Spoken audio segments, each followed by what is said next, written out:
अस्सलाम वालेकुम। आज 25 दिसंबर है, तो 25 दिसंबर में अगर बानिया पाकिस्तान के फरमुदात या उनकी फ़िलासफ़ी पाकिस्तान के हवाले से क्या थी, उसके ऊपर आप सिर्फ़ एक सरसरी निगाह डालें तो जमहूरियत उसकी असास थी। पाकिस्तान को एक पॉलिटिकल प्रोसेस, एक सियासी अमल के ज़रिए पाकिस्तान का क़याम मार्ज़ वजूद में है। उसके लिए तलवार नहीं पकड़ी गई, बंदूक का सहारा नहीं लिया गया। तो बानिया पाकिस्तान की जो फ़िलासफ़ी थी वो इंसानी हकूक़ के हवाले से थी, इंसाफ के हवाले से थी, ह्यूमन राइट्स के ऊपर बहुत ज़ोर था, शख्सी आज़ादियों के ऊपर ज़ोर था। फिर इसी तरीके से मज़हब को बुनियाद नहीं बनाया। उन्होंने कहा कि you are free to go to your temple, you are free to go to your mosque. आपका जो भी मज़हब हो, रियासत को उससे कोई लेना देना नहीं। लेकिन शायद हमने सिर्फ ये कायदे-आज़म के फरमुदात 25 दिसंबर को पढ़ने के लिए रखनी है, क्योंकि रियासत पाकिस्तान में से इसमें से हमने किसी एक चीज़ के ऊपर भी अमल दरामद नहीं किया। सियासत के अंदर हम मज़हब का इस्तेमाल करते हैं और बड़ा कसरत से करते हैं। वो इमरान खान का एक वो सूरी साहब का जब वो धरना देते हुए इस पेशावर से इस्लामाबाद आ रहे थे, तो एक जुमला वो काफ़ी ज़्यादा सोशल मीडिया के ऊपर वायरल हो गया था कि थोड़ा सा इस्लामिक टच भी डाल दें। हमारे तमाम जितने पॉलिटिकल लीडर्स हैं वो इस्लामिक टच डालने के ऊपर यकीन रखते हैं, क्योंकि उनका ख्याल ये है कि मजहबी टाइप लोग हैं, नमाज वाज पढ़ते हैं, तो इस्लामिक टच डालने से तो हमें ज़्यादा हमदर्दियाँ मिल जाएंगी। जिन लोगों ने पाकिस्तान में आइन तोड़ के मार्शल लॉ लगाए, जनरल ज़िया से स्टार्ट कर लें, तो उन्होंने भी इसी चीज़ का सहारा लिया। वो इस्लामिक टच ही डालते रहे वो। लेकिन पाकिस्तानी रियासत और माशरे को हमने बहुत बिगाड़ दिया। यहाँ जितने मुसल्ला जत्थे बने वो भी हमारी इसी नाक़स हिकमत अमली और नाक़स सोच के नतीजे में बनी। लेकिन सियासत के लिए पाकिस्तान में हमने स्पेस ख़त्म कर दी, ह्यूमन राइट्स के लिए स्पेस ख़त्म कर दी। बुनियादी जो इंसानी हकूक़ जो फोकस रहता है, मरकज़ रहता है आपके आइन का, कॉन्स्टिट्यूशन का, इस्लाम का, हर चीज़ के अंदर आप इस्लाम देखें, हकूक़ुल इबाद के ऊपर जितना ज़ोर है हम उसके ऊपर कभी बात करते ही नहीं हैं। हमने उन तमाम चीज़ों को कंप्रोमाइज़ किया। अभी भी जिस पाकिस्तान में हम खड़े हैं, आप चंद साल पे निगाह डालें, कभी एक वज़ीर-ए-आज़म जेल में होता है नवाज़ शरीफ, कभी दूसरा वज़ीर-ए-आज़म जेल में होता है इमरान खान, कभी किसी एक के ऊपर हम गद्दारी का मुकदमा डालते हैं, कभी दूसरे को कहते हैं सिक्योरिटी रिस्क। इस साइकिल से, विशियस साइकिल से हम बाहर नहीं निकलते। और उसमें हमारी नैरो माइंडेडनेस ये है कि तमाम पॉलिटिकल लीडर्स, उनका इन्हिसार या उनकी आस उम्मीद वो इस्टेब्लिशमेंट के साथ जुड़ी होती है कि हम इनकी हमायत से इक़्तिदार में आ जाएंगे। इक़्तिदार में आ जाते हैं, 3 साल बाद फिर जेल में पड़े होते हैं, लेकिन अपनी इस रविश को सुधारने के लिए और मामलात को बेहतर करने के लिए कोई तैयार नहीं है। अभी जो बातचीत के ऊपर प्राइम मिनिस्टर ने दावत दी इमरान खान को कि हम PTI से या अपोजिशन से मुज़ाकरात के लिए तैयार हैं, उसके ऊपर तहरीक तहफ़्फ़ुज़ आइन पाकिस्तान, बुनियादी तौर पर अरचकज़ई को इमरान खान ने ऑथोराइज़ किया है कि वो बातचीत के लिए बाइख्तियार है। तो उन्होंने वो जो ग्रुप बनाया हुआ है, उसने उनकी प्राइम मिनिस्टर की इस दावत को कबूल करते हुए कहा है कि पाकिस्तान में इंसानी हकूक़ की पासदारी, आइनी और जमहूरी इक़्तिदार की मजबूती के लिए डायलॉग के लिए तैयार हैं। अब अगर यहाँ पर सियासतदानों की वो जो कुतानदेशी है उसके ऊपर थोड़ी सी तनकीद ना करें तो बड़ी ज़्यादती होगी। सियासत के लिए माहौल बनाना और वो उस स्पेस को इस्तेमाल करना, ये सियासत में महारत का नाम है। पाकिस्तान में सियासत नहीं हो रही है। या हम एक दूसरे के ऊपर फतवे सादर कर देते हैं, या कह देते हैं ये सिक्योरिटी रिस्क है, या कह देते हैं जब तक ये कुर्सी पे रहा तो उसके बगैर पाकिस्तान आगे नहीं चल सकता। सियासतदान अपनी सियासत से, बातचीत से माहौल बनाते हैं। सिर्फ सड़कों के ऊपर एहतजाज भी एक सियासी अमल का हिस्सा होता है, लेकिन सड़कों के ऊपर बंदूक, लाठी का इस्तेमाल, आग जलाओ गिराओ, इसका अगर ज़रूरत से ज़्यादा इस्तेमाल किया जाए तो फिर ये नुकसानदेह हो जाता है। यही पाकिस्तान में पिछले चंद साल में हो रहा है। सड़क को बहुत ज़्यादा गरमा दिया गया, लेकिन उसके नतीजे में सियासत कहीं पसे पुश चली गई है। जब तक इमरान खान की पार्टी PTI या उसके अगर ये साथी हैं अरचकज़ई और बाकी लोग ये इस सियासी अमल का इस्तेमाल करते हुए वो स्पेस क्रिएट नहीं करते जिसमें जेल में बंद लोगों को भी अगर गुंजाइश चाहिए या सहूलत चाहिए, जेलों में उनके ऊपर जो सज़ाओं का अमल है वो सारा कानूनी नहीं है। ये वैसे ही सज़ाओं का अमल है जैसे नवाज़ शरीफ को अकाउंट रिसीवेबल के ऊपर प्राइम मिनिस्टर से कुर्सी से उतारा और सीधा कोट लखपत लाहौर जेल में जाके बंद कर दिया। ये ज़ालिमाना तरीका है, लेकिन स्पेस क्रिएट करनी पड़ेगी।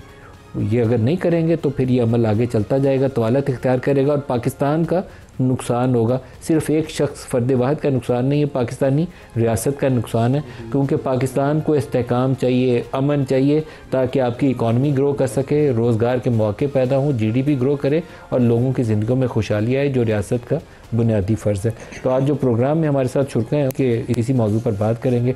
डॉक्टर तारिक फजल चौधरी साहब वफाकी वज़ीर पार्लिमानी अमूर हमारे साथ हैं स्टूडियोज़ में।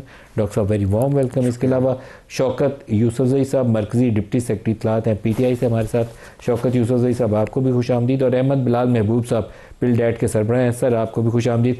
अहमद साहब आप ही से आगाज़ कर लेते हैं, पहले आप ही फरमाइएगा, बातचीत की बात करते हैं और 10 कदम पीछे हट जाते हैं, वो सियासी माहौल नहीं बन पाता जिसमें रियासत के अंदर कुछ सुकून आए, इस्तेहकाम आए और मामलात आगे की तरफ चल पड़े, वो काम नहीं हो रहा। बहुत शुक्रिया नदीम साहब। बिल्कुल एक थोड़ी सी कंफ्यूज्ड फिज़ा है जिसमें इमरान खान साहब की तरफ से जो पैगाम आते हैं उनकी हमशीरा मोहतरमा के तवसत से, उसके मुताबिक तो ये है कि जो अभी बातचीत की बात करता है वो PTI से उसका कोई ताल्लुक़ नहीं है, उससे लाताल्लुकी का इजहार कर रहे हैं। लेकिन दूसरी तरफ तहरीक तहफ़्फ़ुज़ आईन पाकिस्तान के जो ज़ुमा हैं उनकी तरफ से हौसला अफजा कुछ ऐलानात सुनने में आए हैं। लेकिन देखिए ना कि मैंडेट किसके पास है, अवाम किसके साथ है, बातचीत किसके साथ होनी है। बातचीत के असल फरीक तो इमरान खान साहब हैं या उनकी पार्टी है। तहरीक तहफ़्फ़ुज़ आईन पाकिस्तान, बेशक इमरान खान साहब ने उनको दिया हुआ मैंडेट, लेकिन हकीकतन तो वो बड़ी कमज़ोर ग्राउंड पे खड़े हैं ना। जब तक इमरान खान साहब की तरफ से वाज़े तौर पे उनके साथ खड़े होने का इशारा नहीं दिया जाएगा और ये कि उनको आखिरी फैसला करने का भी इख्तियार होगा, तब तक तो बात आगे नहीं बढ़ेगी। क्योंकि एक दफ़ा पहले भी हो चुका है कि बात आगे बढ़ी लेकिन फिर इमरान खान साहब ने विड्रॉ कर लिया। तो ऐसी सूरत हाल में बातचीत का कोई माहौल पैदा होता हुआ नज़र नहीं आ रहा। लेकिन फिर भी ये रोशनी की किरण है कि मुस्तफ़ा नवाज़ खोखर साहब ने और फिर उससे पहले तहरीक के एलामिये में भी बातचीत करने की बात की गई है। एटलीस्ट एक स्टार्टिंग पॉइंट के तौर पर ठीक है। वसवसों के बावजूद भी मुझे लगता है कि इस जो कमज़ोर धागा है इसको भी पकड़ लेना चाहिए और इसके सहारे आगे बढ़ना चाहिए। डॉक्टर तारिक फजल साहब, आपकी तरफ से एक बयान कल परसों आया, पहले उसी से स्टार्ट कर लें कि 8 फरवरी तक इमरान खान से मुलाकात नहीं होगी, इसकी कोई ख़ास वजह थी? जी मलिक साहब, इस बयान को बिल्कुल ही सियाको सबाक से हट के और बड़ा तरोड़ मरोड़ के इस एक जुमले को जो है वो सोशल मीडिया ने पिक किया है। बुनियादी तौर पे 8 फरवरी का जो नाम है वो भी जिन एंकर के साथ मैं उस प्रोग्राम में था उन्होंने लिया था कि ये दिन एहतजाज के लिए मुख्तस लेकिन आपने जवाब में कहा कि हाँ 8 फरवरी। जी मैं आता हूँ, मैं उसी पे आता हूँ। मैं कहा स्टार्ट वो वहाँ से हुआ, मैं शॉर्ट करूँगा ऐसे। वो 8 फरवरी का दिन उन्होंने पिक किया। उसके बाद उन्होंने कहा जी मुलाकातों के हवाले से, तो मैंने ये बात की, मैंने कहा देखें, जो मैं तो कोट अनकोट आपको बता रहा हूँ कि जेल किसी भी सियासी जमात का हेडक्वार्टर नहीं होती कि वहाँ सियासी सरगर्मियाँ हों। इमरान खान अगर ये चाहते हैं कि वहाँ उनसे मुलाकातें हों और उसके बाद सियासी पैगाम वहाँ से बाहर जाएँ, और उसमें ज़्यादातर जो बयानिया होती है वो एंटी स्टेट बयानिया है, वो रियासत के ख़िलाफ़ बयान होता है। उनकी ट्वीट्स आप देखें, रियासत के जो इदारे उनके सरबराहों के ख़िलाफ़ ट्वीट्स आ रही हैं, इमरान खान के बयानात आ रहे हैं। तो मैंने कहा ऐसे तो नहीं चल सकता। तो उन्होंने कहा जी इसका मतलब ये है कि ये समझा जाए कि अगर वो ये जारी रखेंगे और 8 फरवरी तक फिर यही अगर करेंगे फिर उनकी मुलाकात नहीं होगी। तो मैंने कहा जी ऐसे ही है। तो ये इस कॉन्टेक्स्ट में था, वरना कोई भी मुलाकात किसी की ना तो ख्वाहिश से रुक सकती है जेल में और ना किसी की ख्वाहिश से हो सकती है। नहीं, अभी तो ख्वाहिश से रुकी हुई है, आप लोगों की ख्वाहिश से रुकी हुई है। कवायद और ज़वाबित हैं, और हमारे जब लीडर जेल में थे तो उनकी मुलाकातें भी कवायद और ज़वाबित के तहत होती थी, कभी रुक भी जाती थी, कभी होती भी रही हैं। बाकी इमरान खान साहब अगर अपनी मुलाकातों को नॉन पॉलिटिकल रखें और जेल से वो चाहते हैं कि हम पाकिस्तान इंसाफ की जो कैंपेन है और जो पॉलिटिक्स है, जैसे मैंने लफ्ज़ इस्तेमाल किया कि पॉलिटिकल हेडक्वार्टर, वो तो जेल नहीं होती, ये तो सारे मानते हैं इस बात को। नवाज शरीफ भी जेल में सियासी मुलाकातें करते थे, शहबाज शरीफ भी करते थे। मुझे एक प्रेस कॉन्फ्रेंस बता दें कि नवाज शरीफ साहब से बाहर निकल के हमने कहा हो जनाब कि अब ये पार्टी पॉलिसी ये है, पॉलिटिक्स ये है, सियासत ये है। उन्होंने कभी भी वहाँ बैठ के सियासी मुलाकातें और पार्टी सारी फैसला साजी जेल के अंदर वही करते थे, आप लोग बाख्तियार नहीं थे, सारे फैसले वही करते थे। देखिए फैसले करना एक और बात है, लेकिन मैंने सियासत की बात की है। सियासत ही करते थे और क्या करते थे? आप अगर ये चाहते हैं कि वहाँ बैठ के पार्टी के पॉलिटिकल लीडरशिप से मुलाकातें करें और उसके बाद एंगेजमेंट सारी उस बुनियाद के ऊपर हो, और फिर नवाज शरीफ साहब की मलिक साहब वो मिसाल भी देना कि जब वो सज़ा थी उन्हें हुई थी तो उन्होंने सेनेट के टिकट के फैसले किए थे अपनी पार्टी के, PMLN के, और वो ओपन कर दिए गए थे, टिकट सारे कैंसिल कर दिए गए थे। तो वो फैसला दुरुस्त था? ये आप बताएं ना। गलत था। आप कहते हुए भी घबराते हैं, कहीं ये गलत था, तब भी गलत था, आज भी गलत है। अभी आपने पीटीआई वालों को इंडिपेंडेंट किया हुआ है, वो गलत है। भुट्टो से लेके आज तक कितने फैसले ऐसे हैं जो क्वेश्चनेबल हैं।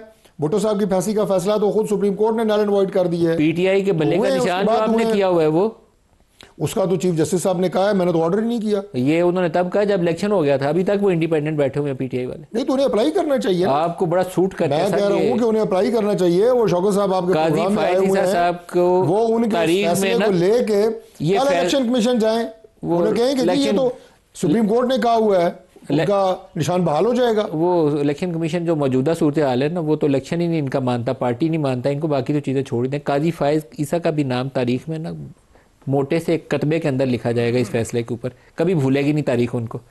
तो दुनिया की जुडिशल हिस्ट्री भी नहीं भूलेगी और पाकिस्तानी रियासत भी नहीं भूलेगी। कई ऐसे नाम हैं और वो अपने पाकिस्तान के मुख्तलिफ शोबों में हैं कि जो आपकी बात सही है कि जो याद रखे जाएंगे, लेकिन कोशिश ये करनी चाहिए कि नाम अच्छे लफ्ज़ों में लिखे, अच्छे अल्फाज में। शौकत यूसुफ से ये सब बातचीत का अमल आगे चलना चाहिए और आपकी पार्टी के वो लोग जो इस वक्त जेलों में बंद नहीं है, वो अच्छे बड़े नाम है आपके। अली जफ़र साहब हैं, बैरिस्टर गौहर है, there are many people, Asad Qaiser है, लंबी लिस्ट है। और वो ये सारी अक्सरियत इनमें से लोगों की जिनके मैं नाम ले रहा हूँ, एक मुफाहमत के हामी हैं, बातचीत के अमल के, सियासी अमल के हामी हैं। आप सियासी अमल से आगे चलेंगे तो जो जेलों में बंद लोग हैं उनके लिए भी सहूलत पैदा कर सकते हैं। आगे बढ़ते हुए आपको गुरेज नहीं करना चाहिए। शौकत साहब। बिस्मिल्लाहिर्रहमानिर्रहीम, बहुत शुक्रिया मलिक साहब। देखें, इसके बगैर तो कोई हल ही नहीं है पाकिस्तान के जो मौजूदा क्राइसिस है। बातचीत होगी तो मसाइल हल होंगे और आगे बढ़ सकेंगे, लेकिन मसला ये है कि माहौल बनाना तो हुकूमत का काम है। इन्होंने तो माहौल ही ख़राब कर दिया। अब आप कहते हैं जी कोई सियासी बात ना हो, लेकिन मैं अभी मोबाइल में देख रहा था, मैंने संभाल के रखा हुआ था, लेकिन मुझे वो जगह भूल गई कि एहसन इकबाल साहब जो है वो मुलाकात करने के बाद नवाज शरीफ से बाहर प्रेस कॉन्फ्रेंस करते थे, और उनकी मेरे पास 2-3 प्रेस कॉन्फ्रेंस मैंने जमा की थी। ये कहते हैं कि जी हम सियासी बात नहीं करते। वो बाकायदा बाहर आके कहते थे कि जी नवाज शरीफ साहब ने हिदायत की हमें कि हम ये करें वो करें। बहरहाल ये देखें, ये तो वक्त वक्त की बात होती है, लेकिन आई थिंक अगर हमने मुल्क को आगे ले जाना है, इसलिए कि मुल्क तो आगे नहीं चल रहा है ना। आज अगर हम PIA को बेच रहे हैं या स्टील मिल का बेचने का सोच रहे हैं तो हमारा कि हमसे नहीं चल रहा है और मुल्क भी नहीं चल रहा। हमने तकरीबन कोई 36,000 अरब का कर्जा तो ले लिया है, मज़ीद कर्जे की तरफ देख रहे हैं। हमारी टेक्सटाइल मिलें बंद हो रही हैं, 144 के करीब बंद हुई है पंजाब में, और कोई लाख से ज़्यादा लोग बेरोज़गार हो गए हैं, महंगाई कम नहीं हो रही है। तो ये सारी चीज़ें इश्यूज़ तो हैं। तो अगर हुकूमत खुद ये मुल्क को चला सकती तो फिर तो बात होती कि चलो जी हमें सख्ती हो रही है, खैर। शौकत साहब, लेकिन क्या आपकी जमात के जो सरकर्दा लोग हैं शौकत यूसुफ साहब, क्या वो अपने पाँव पे खड़ा रहकर ये फैसला ले सकते हैं कि सियासी अमल से, बातचीत के अमल से आगे गुफ्तगू का सिलसिला आगे चलाएं, मुफाहमत का रास्ता अपनाएं, और अल्टीमेटली हो सकता है कि आपकी ये कोशिश आइंदा चंद महीनों में इमरान खान के लिए रिलीफ का सबब भी बन सकती है। लेकिन ये खड़े रह के आपको बातचीत आगे चलानी पड़ेगी। हर काम के लिए अडियाला की तरफ नहीं देखना चाहिए, ना अलीमा खान के बयान सुनने चाहिए। नहीं, मैं तो देखें, मैं तो पार्टी के उमूर के हवाले से तो मैं हमेशा बड़ा क्लियर रहा हूँ कि पार्टी के पास बड़े इख्तियारात होते हैं और वो इख्तियारात इस्तेमाल करने से ही होते हैं। देखिए, इमरान खान ने तो मना नहीं किया कि आप मुज़ाकरात ना करें। इमरान खान तो कह रहे थे कि बातचीत करें, उन्होंने ही तो कमेटी बनाई है कि जी आप हुकूमत को बड़े आसानी कर दिए कि जी आप कहते हैं हमें गारंटी दे दिए, चलो इनसे बात करें। लेकिन अब हुकूमत जो है वो डिले करती जा रही है, हर चीज़ को वो इशू बना के पेश कर रही है। फिर आप देखें कि माहौल क्या बन रहा है। एक तरफ प्राइम मिनिस्टर जो है वो कहता है जी हम मुज़ाकरात करना चाहते हैं, दूसरी तरफ जो है सख्तियाँ बढ़ा रहे हैं, इमरान खान के ऊपर सख्ती, बहनों के ऊपर सख्ती, बुशरा बीबी के ऊपर सख्ती। और तो ये सारी चीज़ें इन हालात के अंदर हुकूमत अगर वाकई सिंसियर है कि जी मुज़ाकरात हों तो स्टार्ट ले ले, कल से स्टार्ट ले ले। पूरा इख्तियार दिया है इमरान खान ने, उसका पूरी पार्टी उनके पुश पे खड़ी है। कोई ये बात करना गलत है कि जी पार्टी नहीं है, और ये बात जो वो आईनी पाकिस्तान, तहफ़्फ़ुज़ पाकिस्तान वाले जो है वो खुद लगे, ऐसी कोई बात नहीं है। इमरान खान ने जब कहा है उसके बाद तो मुलाकात ही नहीं हुई है। तो हम ये कहते हैं कि मुलाकात का सिलसिला भी हो ताकि अहमद बिलाल महबूब साहब जो ये बातचीत का नाम ले रहे हैं, आपने लफ्ज़ सही इस्तेमाल किया कि कम से कम तज़किरा कर रहे हैं बातचीत का, तो शौकत यूसुफ साहब पार्टी के इस वक्त एक ओहदेदार हैं और वो इस प्रोसेस को सपोर्ट कर रहे हैं। तो एटलीस्ट कुछ लोगों को कोशिश करनी चाहिए कि बातचीत का अमल ये आगे चल पड़े, उसमें कुछ लोगों को अपना वज़न डालना पड़ेगा इस पलड़े में कि ये प्रोसेस आगे चल पड़े। फिर हो सकता है कोई उम्मीद रखें कि आइंदा आने वाले महीनों में, सालों में कुछ ना कुछ नतीजा निकला है। अदरवाइज़ तो एक होपलेस सिचुएशन है जो हम 2-3 साल से पाकिस्तान में फेस कर रहे हैं। इकॉनमी आपकी पूरी बैठ गई है इस गैर यकीनी सूरत हाल की वजह से। अहमद साहब। मलिक साहब, देखें, तकरीबन हमारी तमाम पार्टियों की सूरत हाल ये है कि उनके जो टॉप लीडर है उनकी तरफ से जब तक कोई सिग्नल ना आए, कोई मैसेज ना आए, तो वो पार्टी की तरफ से नुमाइंदा या उनकी तरफ से आने वाला मैसेज तस्वर नहीं किया जाता। लेकिन ये बात पीटीआई के केस में तो और भी ज़्यादा शिद्दत से मौजूद है कि इमरान खान साहब वाहिद वो लीडर हैं, और ये बार बार तमाम लीडर पीटीआई के हर सतह के ये इस बात को दोहराते हैं कि वो जो फैसला करेंगे वही फैसला होगा। तो उन्होंने जो आखिरी पैगाम भेजा है अपने वकील सफदर साहब के ज़रिए से, वो तो यही था कि चीफ मिनिस्टर को कहें कि वो 8 फरवरी को स्ट्रीट एजिटेशन की तैयारी करे। और उनकी जो हमशीरा मोहतरमा है उन्होंने भी यही इंटरप्रेट किया है कि ये बातचीत का वक्त नहीं है, अब ये स्ट्रीट एजिटेशन का वक्त है। तो अगर ये मिक्स्ड सिग्नल होंगे तो फिर ये कन्फ्यूजन पैदा होगा कि कौन बात करेगा पीटीआई के बिहाफ पे। लेकिन अब तहरीक तहफ़्फ़ुज़ आईन पाकिस्तान के तो माफ़ कीजिएगा कोई इलेक्टेड या रिप्रेजेंटेटिव हैसियत नहीं है, वो तो सिर्फ इमरान खान साहब की स्ट्रेंथ के बेसिस पे ही बात कर रहे हैं। तो जब इमरान खान साहब की तरफ से आ गया कि स्ट्रीट एजिटेशन की तैयारी करें तो फिर बातचीत कैसे होगी? ये लिहाजा क्लैरिटी होना बहुत सख्त ज़रूरी है कि इस वक्त तहरीक तहफ़्फ़ुज़ आईन पाकिस्तान और तहरीक इंसाफ कोई दो अलग चीज़ें नहीं हैं, मतवाजी चीज़ें नहीं हैं। आपने उनको इख्तियार भी दे रखा है, लेकिन ख़ुद आपने यूनिलैटरली तहरीक का भी आगाज़ कर दिया है। ये तहरीक का अगर आगाज़ करना था तो फिर ये भी तहरीक तहफ़्फ़ुज़ आईन पाकिस्तान के प्लेटफॉर्म से होना चाहिए था तहरीक का आगाज़।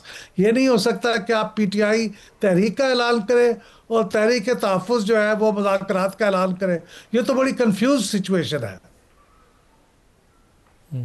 कल जो कोर कमांडर्स कॉन्फ्रेंस का एलामिया था सर, डॉक्टर तारिक साहब से अगर मैं इसके ऊपर राय चाहूँ तो उसके 2 जुमले जो हैं वो बराह रास्त ये जो 8 फरवरी के एहतजाज की तरफ अहमद साहब इशारा कर रहे हैं ना, उसी का मुझे तो लगता था कि बड़ा क्लियर कट एक रेड लाइन ड्रॉ करके जवाब दिया गया।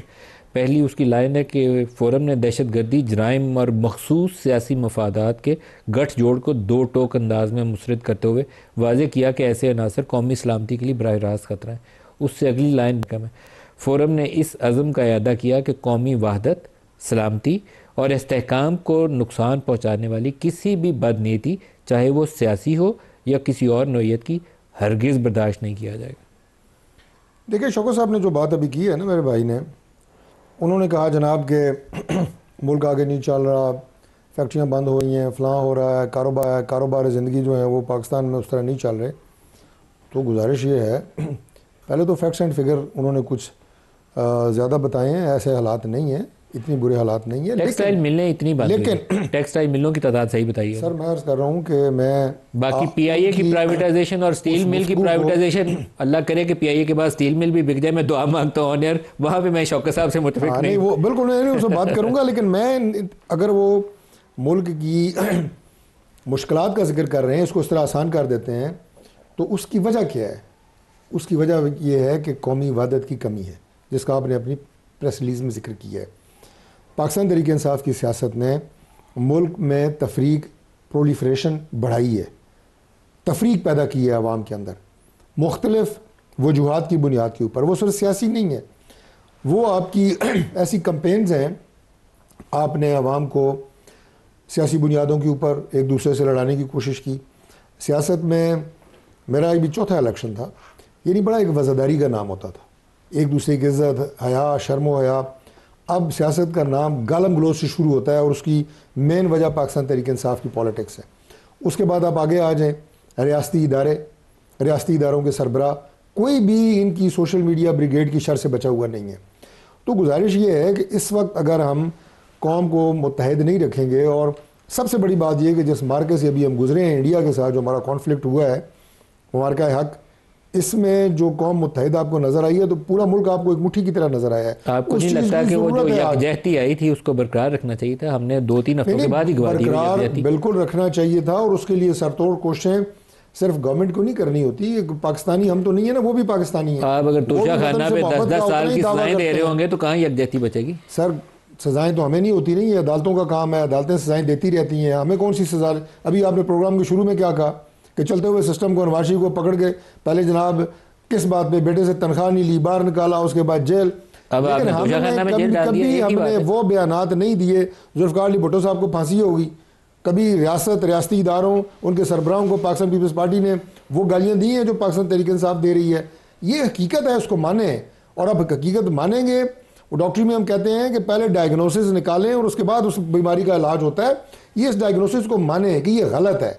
आप सियासी लोगों से, मैं भाई हम हुकूमत में है ना, हमसे लड़ें, हम रियासत तो नहीं है ना, गवर्नमेंट है, हम सियासी जमात हैं, हमारे से लड़ना कुछ और बात है। सियासी जमातें आपस में गुथम गुथा होती रहती हैं। आप टक्कर मार रहे हैं रियासत को, रियासती इदारों को, उनमें आप जो है अवाम में और उनमें तफरीक पैदा करने की कोशिश कर रहे हैं। इमरान खान साहब बाहर थे, क्या कह रहे थे? फौज के अंदर बगावत हो रही है जनाब, फौजी अफसर खड़े हो जाएं, जो जूनियर अफसर हैं बड़ों के खिलाफ खड़े हो जाएं, यानी फौज के अंदर लड़ाई और बगावत कराने की कोशिशें। ऐसा कभी हो सकता है? वो एक डिसिप्लिन इदारा है। तो ये वो बात है जो कोर कमांडर कॉन्फ्रेंस में की गई है। इस तरह की कोशिशें जो मुल्की वहदत को, यूनिटी को, आपके अंदर के इंटरनल इत्तेहाद को अगर तोड़ने की, ब्रेक करने की, मजीद इसमें दराड़ें, मजीद इसमें खलफशार डालने की कोशिश की जाएगी तो उसे कैसे बर्दाश्त किया जा सकता है? एक ब्रेक ले लें जी, हमारे साथ रहिएगा।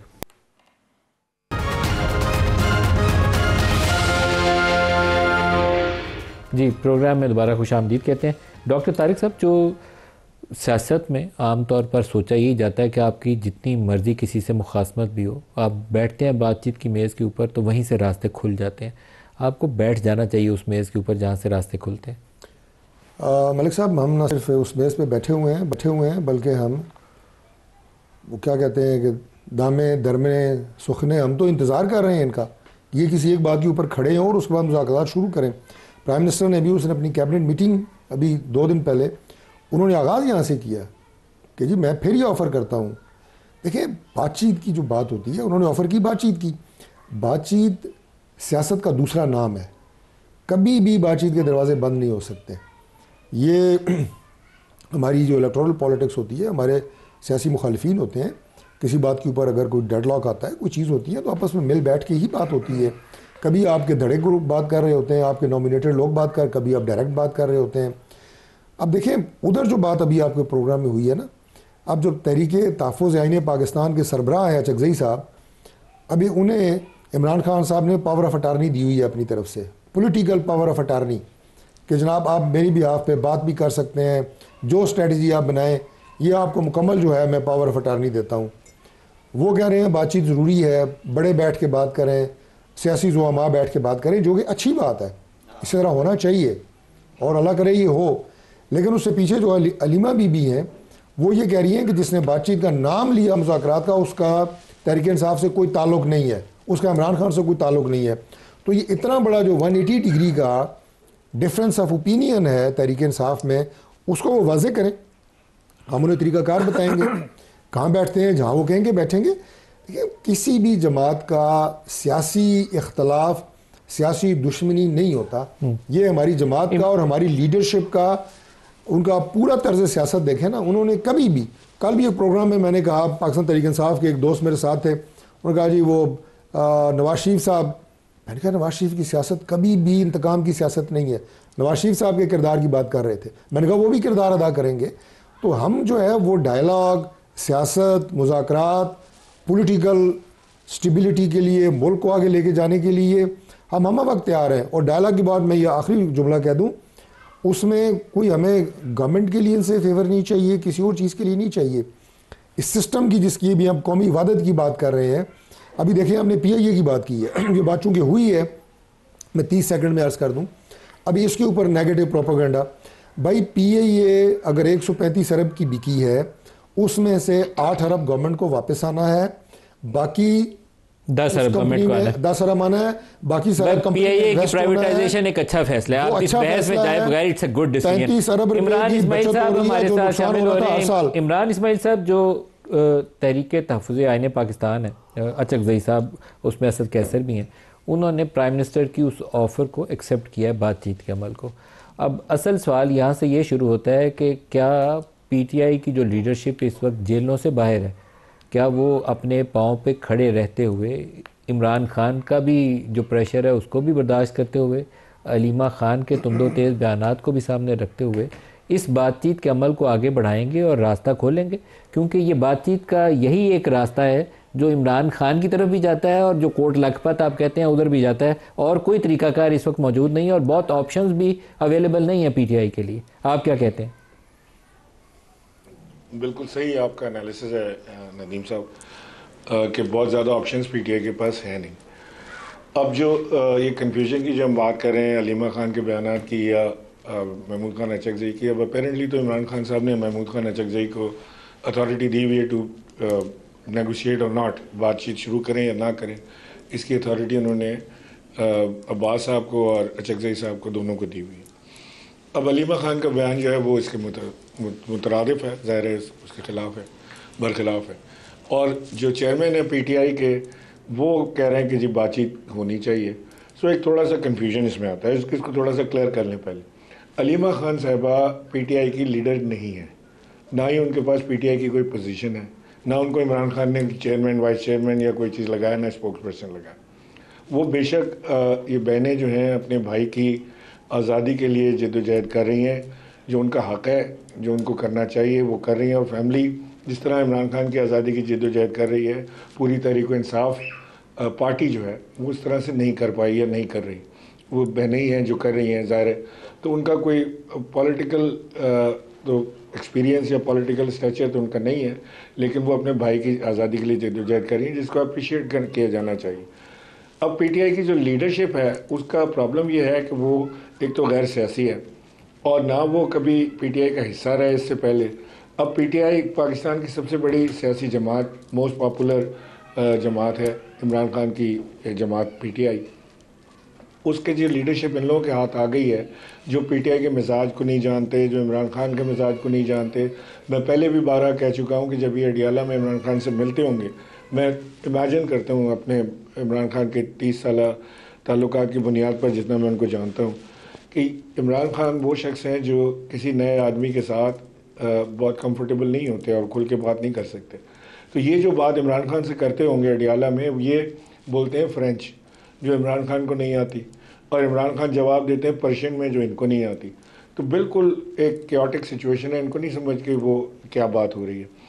जब भी तो इमरान देखें ना, लीडरशिप का हाल ये देखें कि इन लोगों की मौजूदगी में उन्होंने ऐसे लोगों को लीडरशिप दी है, अपोजिशन लीडर, सेनेट का अपोजिशन लीडर, उन्होंने किन को बनाया जो उनकी अपनी पार्टी के नहीं है, उन्होंने इख्तियारात किन को दिए। रास्ता कैसे मिलेगा इमरान इस्माइल साहब? अगर एक पर्सन बोल रहा है जिसको दूसरे को समझ नहीं आती और एक फ्रेंच बोल रहा है जो दूसरे को नहीं आती, तो फिर रास्ता कैसे आगे मिलेगा? किसी को एक दो बोलियां तो समझ आएंगी तो रास्ता मिलेगा। मैं वही आपको बता रहा हूँ ना, जिनको बोली समझ आती है वो है कोट लखपत में। इसलिए हम ये कोशिश कर रहे हैं कि कोट लखपत से जो सीनियर लीडरशिप है पीटीआई की, जिन पे इमरान खान साहब भरोसा करते हैं, जिन्होंने साबित किया है कि वो पार्टी के साथ साबित कदमी से खड़े रहे हैं, जिन्होंने जेलें काटी हैं, अजियतें मुश्किलात से गुजरे हैं, उन लोगों की बात सुनना पड़ेगी सारी लीडरशिप को। इमरान जब ये बाहर आएंगे, जब ये अडियाला जाएंगे इमरान खान साहब से बात करने इंशाल्लाह, तो ये अपने दिल की बात या जो इनकी समझ की बात है, सियासी बात, वो इमरान खान को बताने से ये गुरेजा नहीं होंगे, ये जाके बताएंगे इमरान खान। आपके ख्याल में आपकी इस कोशिश से कि टकराव की सियासत, शाह महमूद कुरैशी या डॉक्टर यास्मीन या एजाज साहब हैं या उमर चीमा हैं, उनके लिए रिहाई की कोई सूरत पैदा हो सकती है? क्योंकि इन सारों में शाह महमूद कुरैशी एक वाहिद शख्सियत हैं जो इस्टेब्लिशमेंट से इंटरेक्ट कर सकते हैं, जो शहबाज शरीफ और आसिफ जरदारी से इंटरेक्ट कर सकते हैं और इमरान से भी बात कर सकते हैं। तो शाह महमूद आपकी एक वो होंगे की फिगर इस सारे प्रोसेस के अंदर। जी, शाहजी तो जाहिर है कि पार्टी के वाइस चेयरमैन हैं, इमरान खान साहब के बड़े नज़दीकी समझे जाते हैं और वो की फिगर भी हैं, पॉलिटिकल एक्सपीरियंस भी उनका सबों में सबसे ज़्यादा है। लेकिन अब एजाज चौधरी और मियाँ महमूद रशीद, उमर सरफराज चीमा, इनको भी, बेगम यास्मीन राशिद, इनको भी हम कम ना समझें क्योंकि इन कुर्बानियाँ इनकी भी बराबर हैं। सो हमारा ये मानना था कि अगर हुकूमत वक्त माहौल पैदा करना चाहती है, जो वज़ीर आज़म ने ऑफ़र किया है, it's a tremendous offer, opportunity है पीटीआई के लिए टू इनकैश इट। तो अगर वो करना चाहती हैं तो कोई माहौल भी तो देना, थोड़ा सा एक तनाव में कमी का कोई रास्ता तो दें। तो वो रास्ता यही है कि अगर वो असीरान जो कोट लखपत में हैं उनकी पेरोल पर रिहाई हो जाती है, वो बाहर आ जाते हैं और वो आकर बात करते हैं, क्योंकि वो जो बात करेंगे उसका इरादा तो वो 2 खतूत लिख के कर चुके हैं। एक लास्ट जो ख़त था उसमें तो उन्होंने हमारी एफर्ट्स को भी सराहा है। उन्होंने लिखा है कि जो लोग ये बात कर रहे हैं मफाहमती अमल की या मुज़ाकराती अमल की, हम उनको अप्रिशिएट करते हैं। तो मेरा ख्याल है कि अगर वो लोग आ जाते हैं, शौकत यूसुफ भाई साहब से भी इसके ऊपर रद्दअमल ले लें। शौकत साहब, आपका रद्दअमल, आपकी जमात का अगर रद्दअमल इस प्रोसेस के हक़ में आए, जो इमरान इस्माइल, महमूद मौलवी और फवाद चौधरी जिन चीज़ों की तजवीज़ कर रहे हैं, तो फिर आप कुछ एक मिडिल ग्राउंड स्ट्राइक कर सकते हैं। कहीं पे अचकज़ई साहब आ जाएं, कहीं पे कोई साथ वो खोखर साहब आ जाएं, तो मिल के इस चीज़ को धक्का मार के आगे चलाने की कोशिश करें। देखें मलिक साहब, हमने तो इनकी किसी कोशिश की ना इनकार किया है, ना इसको, क्योंकि ओन इसलिए नहीं किया है कि ज़ाहिर है हमारे पार्टी के नहीं है अब, और ना पार्टी से मशावरत किए, ना हुकूमत की तरफ से कोई नुमाइंदगी कर रहे हैं, तो इसलिए बाकी ये कर रहे हैं, अच्छी बात है, मैं तो इसको अच्छा समझता हूँ। लेकिन बात ये है ना कि अगर आप पॉलिटिकल स्पेस तो गवर्नमेंट नहीं बना रही है, अगर ये बनाती तो ये एक तरफ मुज़ाकरात की बात करती है, दूसरे दिन सज़ाएं सुना देती है, फिर नाअहलियाँ सुना देती है, फिर पाबंदियाँ लगा देती है, फिर कहते हैं आओ बात करो। तो थोड़ा सा हुकूमत को जो है ना अपने रवैये में तब्दीली लानी पड़ेगी। फिर जो इनके वज़रा साहिबान जो टीवी पर जो प्रेस कॉन्फ्रेंसें करते हैं कि ये गद्दार, वो इंतशारी, ये फलां, ये 2-3 मिनिस्टर साहिबान जो है उनको भी शटअप की कॉल देनी पड़ेगी, क्योंकि जिस अंदाज में वो बात करते हैं ना, उससे तो फिर कभी भी मुझे नहीं लगता है कि देखें इमरान खान की तरफ से तो अभी तक ये नहीं कहा गया ना कि अचकज़ई साहब को जो मैंने इख्तियार दिया था वो वापस ले लिया है। तो जब नहीं कहा है तो इसका मतलब है कि प्रोसेस तो जारी रहे ना। अब जहाँ तक ये कि जी तारीख की तैयारी ये कर रहे हैं, तो वो तो हमारा हक इसलिए बनता है कि हमें कोई रिलीफ नहीं मिल रही है। तो जब रिलीफ नहीं मिल रही है, हम तो बार बार कह रहे हैं कि जी मुज़ाकरात होने चाहिए, लेकिन अगर मुज़ाकरात भी इस तरह अंदाज में हो कि जी हमें सज़ाएँ भी हों, हमें हमारे लोगों को नाइल भी किया जाए, पाबंदियाँ भी लगे, फिर हमें कहें कि जी आप तो उस फिर मुश्किल हो जाता है।